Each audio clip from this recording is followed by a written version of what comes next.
नमस्कार, मैं हशुम खान। दिन भर की खबरों में सबसे पहले डालते हैं नजर आज के मुख्य समाचारों पर। हाथ से हाथ जोड़ो कार्यक्रम की बैठक लेने शुक्रवार को हनुमानगढ़ आएंगे मुख्यमंत्री। राजस्थान कांग्रेस के नए प्रभारी सुखजिंदर सिंह रंधावा व पीसीसी अध्यक्ष गोविंद डोटासरा भी होंगे साथ। बीच में बंद की जन सुनवाई तो फरियादी हुए नाराज, किया हंगामा। कलेक्टर ने दोबारा शुरू करी जन सुनवाई। पूरी मजदूरी दिलाने की मांग, पंचायत समिति कार्यालय पर प्रदर्शन, विकास अधिकारी को सौंपा 17 सूत्री मांग पत्र। संदिग्ध परिस्थितियों में घर में आग लगने से झुलसे पति पत्नी व पुत्र, हालत नाजुक होने पर मां बेटे को किया बीकानेर रेफर। अब खबरें विस्तार से। मुख्यमंत्री अशोक गहलोत शुक्रवार को एक दिवसीय दौरे पर हनुमानगढ़ आएंगे। वे यहां हाथ से हाथ जोड़ो कार्यक्रम की बैठक लेंगे जो करीब 1.5 घंटा चलेगी। उनका हनुमानगढ़ में करीब 2 घंटे रुकने का कार्यक्रम तय है। जयपुर से प्राप्त यात्रा कार्यक्रम के तहत मुख्यमंत्री अशोक गहलोत शुक्रवार को श्री गंगानगर से रवाना होकर दोपहर 2:45 बजे हनुमानगढ़ जंक्शन पहुंचेंगे। वे जंक्शन में करीबन 3 बजे से शाम 4:30 बजे तक जिला स्तरीय हाथ से हाथ जोड़ो कार्यक्रम की बैठक लेंगे। बैठक का आयोजन जंक्शन की धान मंडी में किया जाएगा। पूर्व में ये बैठक कोट रोड स्थित अग्रसेन भवन में होनी तय हो गई थी। बाद में बैठक स्थल को परिवर्तित कर दिया गया। बैठक के बाद शाम 4:40 बजे गहलोत का हनुमानगढ़ से सूरतगढ़ के लिए हेलीकॉप्टर के जरिए प्रस्थान करने का कार्यक्रम तय है। मुख्यमंत्री के साथ राजस्थान कांग्रेस के नए प्रभारी सुखजिंदर सिंह रंधावा, प्रदेश कांग्रेस कमेटी अध्यक्ष गोविंद डोटासरा, जिला प्रभारी मंत्री गोविंदराम मेघवाल भी हनुमानगढ़ पहुंचेंगे। मुख्यमंत्री जंक्शन स्थित ताराचंद वाटिका के पास बनाए गए हेलीपैड पर उतरेंगे। मुख्यमंत्री का दौरा तय होने पर कांग्रेस पार्टी के स्थानीय नेताओं के साथ प्रशासन भी आवश्यक तैयारियों में जुट रहा है। राजस्थान राज्य अन्य पिछड़ा वर्ग वित्त एवं विकास आयोग के अध्यक्ष पवन गोदारा ने जंक्शन की नई धान मंडी में कार्यक्रम स्थल पर पहुंचकर तैयारियों का जायजा लिया। इसके अलावा एसपी डॉक्टर अजय सिंह राठौड़ ने भी गुरुवार को कार्यक्रम स्थल का जायजा लिया। सुरक्षा व्यवस्था का भी जायजा लेकर पुलिस अधिकारियों को आवश्यक दिशा निर्देश दिए गए। सुरक्षा की दृष्टि से हेलीपैड स्थल से लेकर कार्यक्रम स्थल तक चप्पे चप्पे पर पुलिसकर्मी तैनात रहेंगे। गुरुवार को कार्यक्रम स्थल पर स्टेज तैयार किया गया और कार्यकर्ताओं के बैठने के लिए कुर्सियां लगाई गई। मुख्य स्टेज के पीछे ही एक और स्टेज लगाया गया है जहां लाइनअप में जिले के कांग्रेस के महत्वपूर्ण कार्यकर्ता मुख्यमंत्री व प्रदेशाध्यक्ष से मुलाकात करेंगे। राहुल गांधी जी की भारत जोड़ो यात्रा का विस्तारित रूप हाथ से हाथ जोड़ो अभियान 26 जनवरी से पूरे राजस्थान में चलेगा। उसी सिलसिले में कल कार्यकर्ताओं की बैठक लेने के लिए मुख्यमंत्री अशोक गहलोत जी, प्रदेश कांग्रेस कमेटी के अध्यक्ष गोविंद डोटासरा जी और राजस्थान के प्रभारी सुखजिंदर सिंह रंधावा जी हनुमानगढ़ और गंगानगर जिले के दौरे पर रहेंगे। कल दोपहर बाद हनुमानगढ़ जिले के कार्यकर्ताओं की बैठक यहाँ नई धान मंडी में होगी। आप देख रहे हैं कि उसी सिलसिले में स्टेज की तैयारी भी हो रही है, कार्यकर्ताओं के लिए कुर्सियां लगाई जा रही हैं और बैक स्टेज भी तैयार हो रहा है जहां लाइनअप में कांग्रेस जिले के महत्वपूर्ण कार्यकर्ता भी मुख्यमंत्री और प्रदेश अध्यक्ष जी से मिलेंगे। आदमी से संवाद करेगा, अपनी विचारधारा को हम आगे बताएंगे। उसी सिलसिले में कार्यकर्ताओं को विस्तारित दिशा निर्देश देने के लिए मुख्यमंत्री जी, प्रदेश अध्यक्ष जी और प्रदेश प्रभारी जी यहाँ रहेंगे। पूरे हनुमानगढ़ जिले के हजारों की संख्या में कार्यकर्ता इस बैठक में हिस्सा लेंगे। नौर, बादरा, पीलीभंगा, रावतसर और संगरिया और हनुमानगढ़, इन 5 विधानसभाओं से 8 ब्लॉक से 5 विधानसभाओं के प्रत्येक ब्लॉक से और हर बूथ से कार्यकर्ता यहाँ आएगा और मुख्यमंत्री जी के संदेश को ले जाकर वापस अपने गांव, ढाणी, मोहल्ले में कांग्रेस के संदेश को प्रचारित करेगा। और 2023 के चुनावों में भारतीय जनता पार्टी के खिलाफ जनता का आशीर्वाद कांग्रेस के साथ रहेगा और कांग्रेस वापस 2023 में सरकार बनाएगी जनता के आशीर्वाद से। सीएम साहब का दौरा होने वाला है, उसमें पार्टी कार्यकर्ताओं की मीटिंग के विषय में ये दौरा है, तो उसमें यहाँ मौका जो जहाँ पे कार्यक्रम होगा, कार्यक्रम स्थल का जायजा लिया गया है। यहाँ पे जो सुरक्षा व्यवस्थाएं हैं उनका जायजा लिया गया है। कल सुरक्षा की दृष्टि से पूरा रूट लाइनिंग लगा करके और हेलीपैड को, कार्यक्रम स्थल को और पूरे रूट को सिक्योर किया जाए। मुख्यमंत्री अशोक गहलोत के 20 जनवरी को हनुमानगढ़ दौरे को लेकर कलेक्टर रुक्मणी रियार ने कानून व्यवस्था बनाए रखने को लेकर 8 अधिकारियों को ड्यूटी मजिस्ट्रेट नियुक्त किया है और एक अधिकारी को आरक्षित रखा गया है। कलेक्टर द्वारा जारी आदेशानुसार डीआईजी स्टाम्प कैलाश चंद्र शर्मा को मुख्यमंत्री के कार्यक्रम स्थल जंक्शन धान मंडी के शेड नंबर 1 के पास व डी एरिया के लिए ड्यूटी मजिस्ट्रेट नियुक्त किया गया है। वहीं एसडीएम हनुमानगढ़ डॉक्टर अभी गर्ग को प्रोटोकॉल अधिकारी, पीलीबंगा सुश्री आकांक्षा गोदारा को रूट मजिस्ट्रेट तहसीलदार हनुमानगढ़ हरदीप सिंह को हेलीपैड स्थल का संपूर्ण क्षेत्र, रावतसर एसडीएम रवि कुमावत को धान मंडी जंक्शन के शेड नंबर 1 के भाग ए के शेड नंबर 1 के भाग सी और तहसीलदार संग्रिया विनोद पूनिया को धान मंडी जंक्शन के शेड नंबर 1 के भाग डी के लिए ड्यूटी मजिस्ट्रेट नियुक्त किया गया है। तहसीलदार रावतसर उमा मित्तल को आरक्षित रखा गया है। मुख्यमंत्री के दौरे की तैयारियों को लेकर गुरुवार को जंक्शन में विधायक चौधरी विनोद कुमार के निवास पर कांग्रेस कार्यकर्ताओं की भी बैठक हुई। बैठक में विधायक के अलावा राजस्थान राज्य अनुसूचित आयोग के अध्यक्ष किशनलाल जैदिया, सभापति गणेश बंसल सहित अन्य पार्टी नेताओं व कार्यकर्ता मौजूद रहे।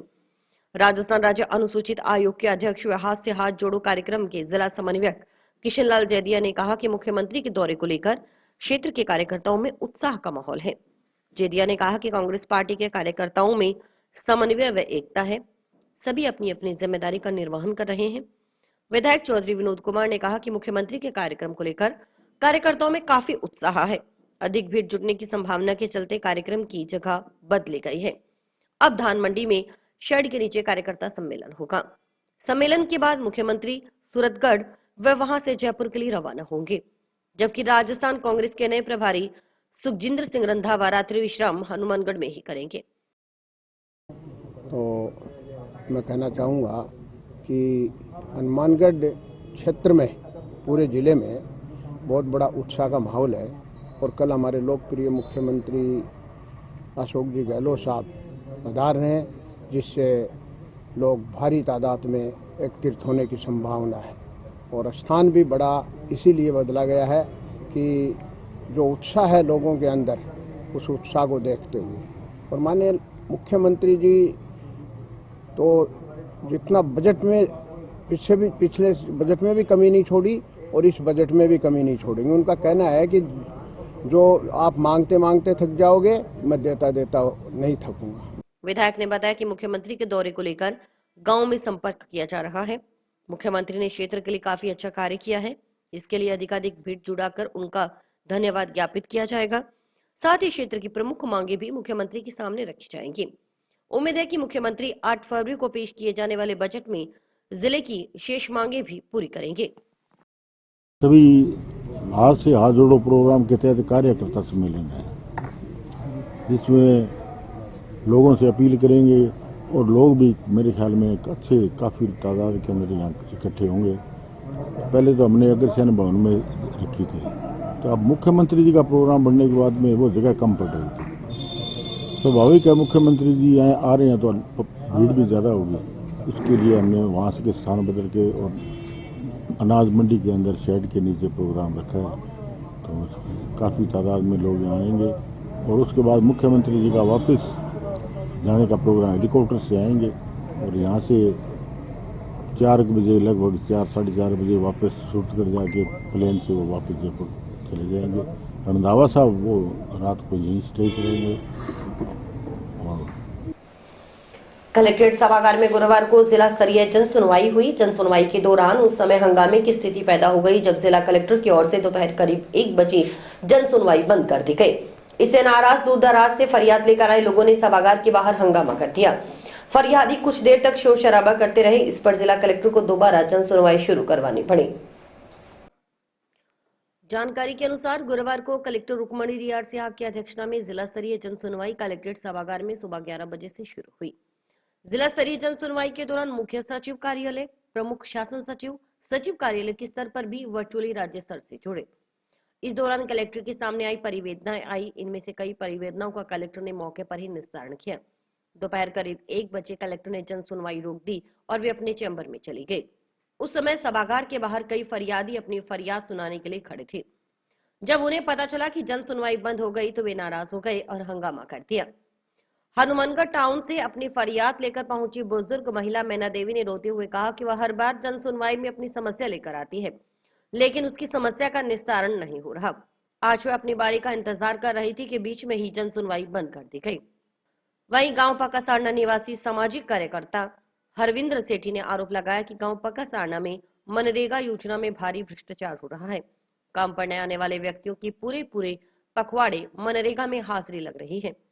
2 बार इसकी शिकायत जिला परिषद के मुख्य कार्यकारी अधिकारी को की गई। सीईओ ने एक्सियन को लिखा, जो गांव पक्का सारना के ही हैं, वे जांच करने के लिए पात्र ही नहीं हैं। उन्होंने कहा कि उदाहरण के तौर पर रोजाना 1000 मनरेगा श्रमिकों की हाजिरी लगती है, लेकिन जांच की जाए तो कार्यस्थल पर 500 श्रमिक भी नहीं मिलेंगे। फर्जी तरीके से हाजिरी लगाई जा रही है। शमशान भूमि और स्टेडियम के नाम से फर्जी हाजिरियां लग रही हैं। उनका कहना था कि आज वे शिकायत लेकर जिला स्तरीय जन सुनवाई में कलेक्टर के पास पहुंचे हैं। इस प्रकरण की निष्पक्ष जांच करवाई जाए, लेकिन जिला स्तरीय जन सुनवाई में भी उनकी कोई सुनवाई नहीं हुई। हंगामे के बीच जिला कलेक्टर ने दोबारा जन सुनवाई शुरू की तो लोग शांत हुए। जिला स्तरीय जन सुनवाई में मौजूद भादरा विधायक बलवान पुनिया ने बीमा कंपनी की ओर से 2021 का मूंग मोट का बीमा क्लेम सैटेलाइट से जारी करने पर ऐतराज जताया। कलेक्टर ने क्रॉप कटिंग के आधार पर किसानों को बीमा दिलवाने के लिए आश्वस्त किया। इसके अलावा विधायक ने 2020 के जारी बकाया 18.54 करोड़ रुपए के बीमा क्लेम की सूची जारी करने की बात कही, ताकि किस किस किसान के खाते में पैसे आए यह पता लग सके। जी हुआ तो ये मेरा एक पेड़ों का मैटर है, मेरी ज़मीन का मैटर। इन्होंने मेरे को कई सालों से उलझा रखा है जी। और मेरा नाम है गोविंद सिंह, चक 3 NWN। और आज 7वीं बार जन सुनवाई में आया हूँ मैं। और आज कलेक्टर साहब की वो बात सुन के मेरे को लगा भी आज मसला हल हो जाए। तो इसमें वो जो पेड़ है वो पेड़ मेरे को मिलने चाहिए, कटे हुए मिलने चाहिए, और जो हरे हैं उनकी परमिशन देनी चाहिए। बीमा क्लेम 2021 में जो मूंग और मोठ में बीमा कंपनी ने क्रॉप कटिंग विद सैटेलाइट से जारी करा है, उसका हमने ऐतराज सीएम स्तर पर भी और कृषि मंत्री स्तर पर भी और मैडम के यहाँ भी ये ऐतराज जाहिर करा है। और मैडम ने कहा भी है कि जहाँ अपने पास को विटनेस है उसकी पॉजिटिव रिपोर्ट बना करके विद इन 7 डेज भिजवा देंगे और हम किसान भाइयों को क्रॉप कटिंग से बीमा दिलवाएंगे। कम से कम 18 पटवार मंडलों को विटनेस तो मेरे पास है, जो भादरा विधानसभा क्षेत्र के। हाँ, एक दूसरी बात ये थी मुख्य भी 2020 का बकाया 18.54 करोड़ रुपए इन्होंने जारी करा, तो उसकी सूची जारी करो आप, किस किसके खाते में आपने पैसे डाले। नंबर 2 बात, जिन किसानों के खातों में पैसे नहीं आए किसी वजह से नहीं, उसकी सूची भी जारी करो। नंबर 3 बात, 2021 करीब की जो आपने बीमा क्लेम जारी कर दिया करीब 265 करोड़, किसके खाते में गए सूची ऑनलाइन जारी करो। ये बात थी और जारी जिदोरा हो रहा है इनका। खास करके वजह तो हमारे यहाँ पिछले 3 साल में इनको 1700-1800 करोड़ रुपए देने पड़ गए, इनके पेट में दर्द हो रहा है बीमा कंपनी की। पीलीबंगा के वार्ड 9 के एक घर में गुरुवार अल सुबह संदिग्ध परिस्थितियों में आग लगने से पति पत्नी व पुत्र झुलस गए। तीनों को पीलीबंगा सीएससी से हनुमानगढ़ रेफर कर दिया गया। हालत नाजुक होने पर मां बेटे को हनुमानगढ़ से बीकानेर रेफर कर दिया गया। परिजनों ने अज्ञात जने पर खिड़की से कमरे में पेट्रोल छिड़ककर जानबूझकर आग लगाने का आरोप लगाया है। फिलहाल पीलीबंगा पुलिस मामले की छानबीन में जुटे है। जानकारी के अनुसार पीलीबंगा के वार्ड 9 निवासी जसवीर दास, उसकी पत्नी मनप्रीत कौर व बेटा मंजीत सिंह गुरुवार सुबह करीब 5:30 बजे घर के कमरे में बेड पर सो रहे थे। उसी समय कमरे में रखे सोफे व बेड में अज्ञात कारणों से आग लग गई और पति पत्नी व बेटा आग लगने से झुलस गए। चीख पुकार सुनकर आस पड़ोस के लोग वहां पहुंचे और तीनों को झुलसी अवस्था में पीलीबंगा के सामुदायिक स्वास्थ्य केंद्र पहुंचाया। यहां से तीनों को हनुमानगढ़ के जिला अस्पताल रेफर कर दिया गया। जिला अस्पताल के ट्रॉमा सेंटर में तीनों का इलाज शुरू किया गया। चिकित्सकों ने मनप्रीत कौर व एकमजीत की हालत ज्यादा नाजुक होने पर मां बेटे को हायर सेंटर बीकानेर रेफर कर दिया। वहीं जसवीर दास को भर्ती कर इलाज शुरू किया। उधर हनुमानगढ़ के जिला अस्पताल में मौजूद जसवीर दास के भाई जगसीर दास ने बताया कि उसका भाई जसवीर दास, भाभी मनप्रीत व भतीजा एकमजीत घर में बने कमरे में बेड पर सोए हुए थे। गुरुवार सुबह करीब 5:30 अज्ञात जने ने खिड़की से पेट्रोल छिड़ककर आग लगा दी। बेड में आग लगने से तीनों जने गंभीर रूप से झुलस गए। जसवीर दास ने आशंका जताई कि उसके भाई की किसी से रंजिश हो सकती है। उसी रंजिश के लेकर उसके परिवार को जिंदा जलाने की कोशिश की गई है। साथ ही कहा कि पुलिस की छानबीन में ही इसका खुलासा हो सकता है। पीलीबंगा पुलिस ने जिला अस्पताल पहुंच जसवीर दास के बयान लिए। वहीं एसपी डॉक्टर अजय सिंह राठौड़ के अनुसार यह मामला लेन देन से जुड़ा हुआ है। एक पक्ष की ओर से दूसरे पक्ष पर ज्वलनशील पदार्थ फेंक आग लगाई गई। इस प्रकरण में 3 जनों को राउंड अप किया गया है। जल्द ही प्रकरण का खुलासा कर दिया जाएगा। लेन देन को लेकर के सुबह आज एक पक्ष ने दूसरे पक्ष के घर पर सुबह ज्वलनशील पदार्थ फेंक करके उसमें आग लगा दी थी। उसमें 3 लोग घायल हुए हैं। उस विषय में हमने 3 लोगों को अभी राउंड अप किया है, उनसे पूछताछ जारी है, शीघ्र इसका खुलासा करेंगे। वेतन विसंगतियां दूर करने की मांग को लेकर अखिल राजस्थान राज्य संयुक्त कर्मचारी महासंघ एकीकृत के बैनर तले आमरण अनशन कर रहे जेल प्रहरियों का आंदोलन जयपुर में मुख्यमंत्री के साथ हुई वार्ता में आश्वासन मिलने के बाद स्थगित हो गया। बुधवार को मुख्यमंत्री अशोक गहलोत के साथ डीजीपी जेल भूपेंद्र की वार्ता हुई। सकारात्मक रही वार्ता में मुख्यमंत्री ने जेल प्रहरियों की मांगों को शीघ्र पूरा करने का आश्वासन दिया। इस मौके पर जेल प्रहरियों ने बुधवार शाम को भूख हड़ताल समाप्त करने की घोषणा कर दी। आंदोलन समाप्त होने व वार्ता सकारात्मक रहने की खुशी में गुरुवार को जिला कारागृह में जेल अधीक्षक नरेंद्र स्वामी, जेलर अमराराम भाटी ने जेल प्रहरियों को मिठाई खिलाई। साथ ही मुख्यमंत्री व डीजीपी जेल का आभार जताया।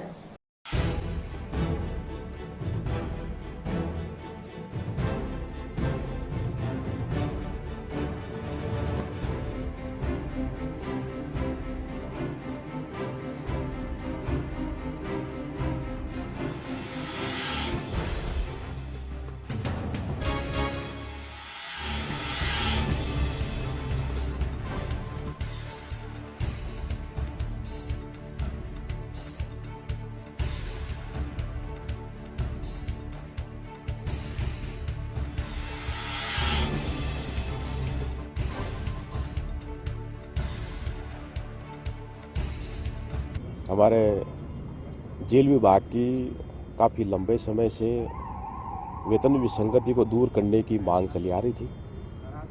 कल दिनांक 18 जनवरी 2023 को माननीय मुख्यमंत्री महोदय और हमारे जेल के मुखिया डीजी भूपेंद्र दत्त साहब के सहयोग से, प्रशंसनीय प्रयासों से पिछले 25 वर्षों से हमारी जो मांग चली आ रही थी, वेतन विसंगति जो चली आ रही थी, उसका निराकरण करने का आश्वासन दिया गया है।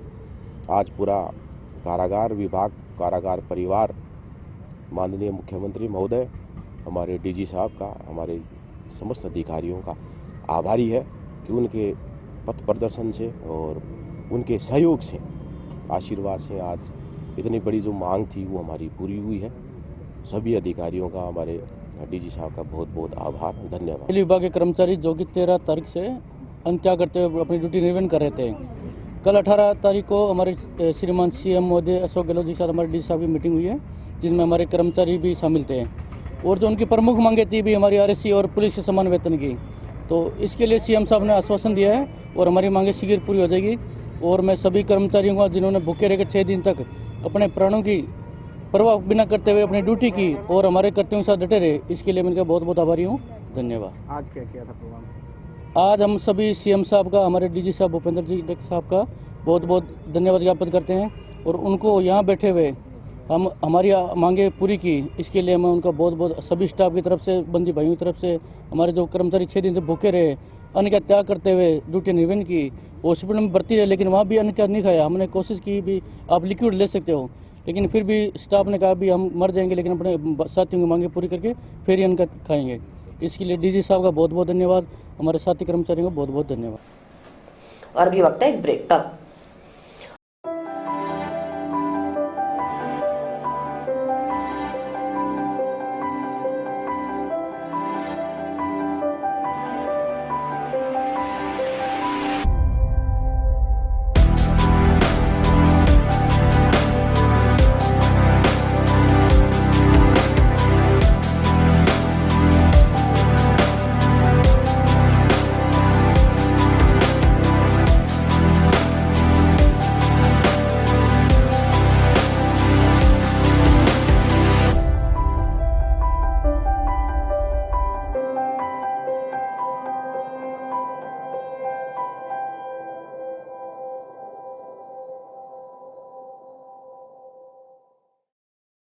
टाउन में बिश्नोई धर्मशाला के पास स्थित चौराहे पर गुरुवार से श्री गुरु जम्बेश्वर चौक का निर्माण कार्य शुरू हो गया।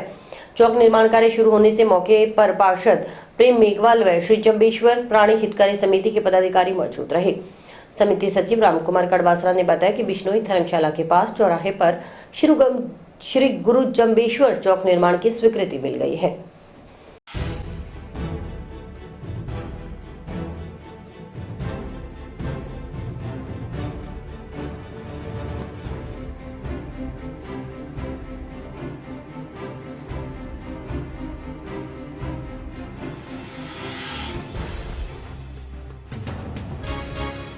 हाँ, मैं गुरु जम्बेश्वर चौक बनवा लाग रहा हाँ, इनको निर्माण चालू है और ऊपर इनके एक काले हिरण की फोटो लगाएंगे। आज यहाँ बिश्नोई धर्मशाला के पास गुरु जम्बेश्वर जी के इसमें हिरण की फोटो लगाई जाएगी और इसमें अगर नगर परिषद जो काम बाकी रह जाएगा वो नगर परिषद की तरफ से अगर कोई टाइल लगानी है या यहाँ पर हो सकता है भी अपने ट्रैफिक बत्ती का भी चेयरमैन साहब ने आश्वासन दिया है। इसलिए नगर परिषद का धन्यवाद और बिश्नोई समाज का भी बहुत धन्यवाद कि इसमें जागरूकता दिखा करके ये काम शुरू किया गया। आज से शुरू कर दिया है काम? हाँ, ये काम शुरू करवा दिया है, समाज ने शुरू करवा दिया है।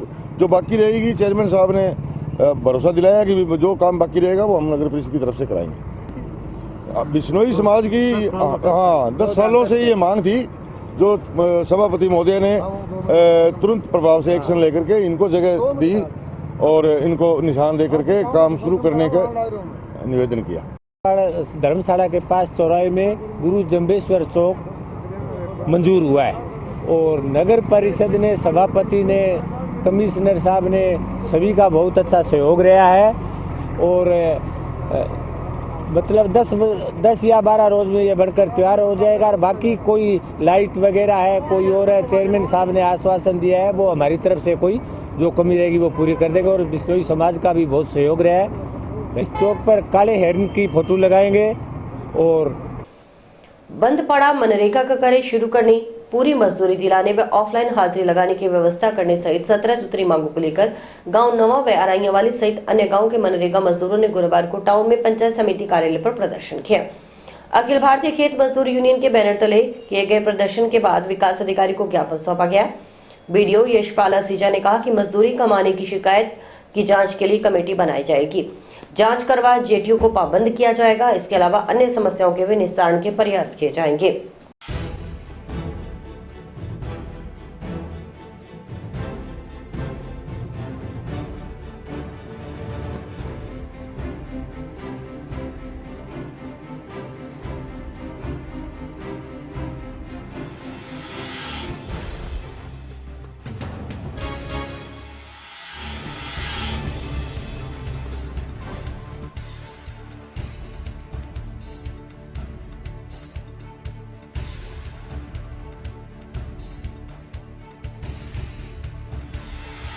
आज मनरेगा मजदूरों की समस्याओं को लेकर अखिल भारतीय खेत मजदूर यूनियन और सभी तमाम लोगों ने पंचायत समिति वीडियो को ज्ञापन सौंपा है, जिसमें हमारी जो मुख्य जो मांग है उसके अंदर ये रही है कि मनरेगा मजदूरों को पूरा दाम मिले, क्योंकि 231 रुपये मजदूरी तय कर रखी है, लेकिन मजदूरी 130 से 150 रुपये आ रही है, जिस पर उन्होंने कहा है भी हम जांच करवा लेते हैं और प्रयास रहेगा कि पूरी मजदूरी उनको मिले।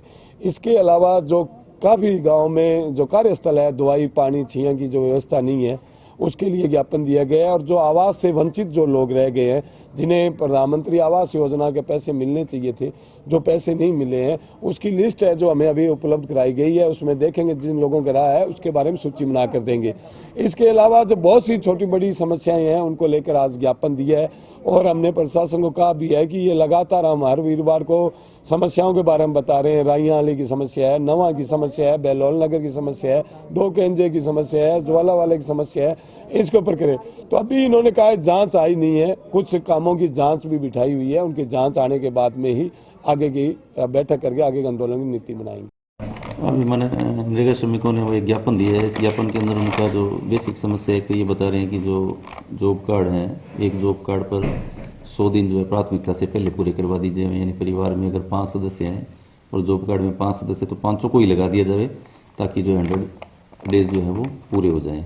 एक इनकी ये समस्या है कि एक गांव के अंदर कई जगह कार्य चलता है, तो कार्य स्थल की दूरी जो है वो निवास स्थल से दूरी बहुत कम हो। एक इस बात के लिए इन्होंने ज्ञापन दिया है, तो वो हम देख लेंगे। अगर वहाँ जो है कार्य पास में स्वीकृत हुआ तो पास में लगा देंगे।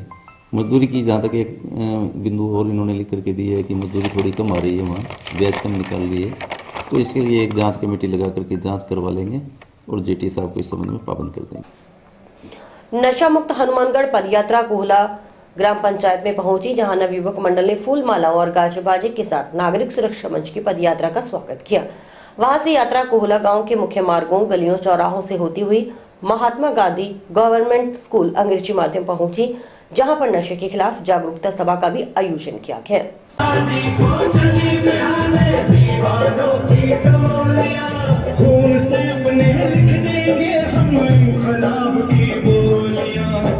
वापस लौटेंगे लेकर आजादी का डोला, मेरा रंग दे, मेरा रंग दे बसंती चोला, मेरा रंग दे बसंती चोला, मेरा रंग दे बसंती चोला, भाई रंग दे बसंती चोला।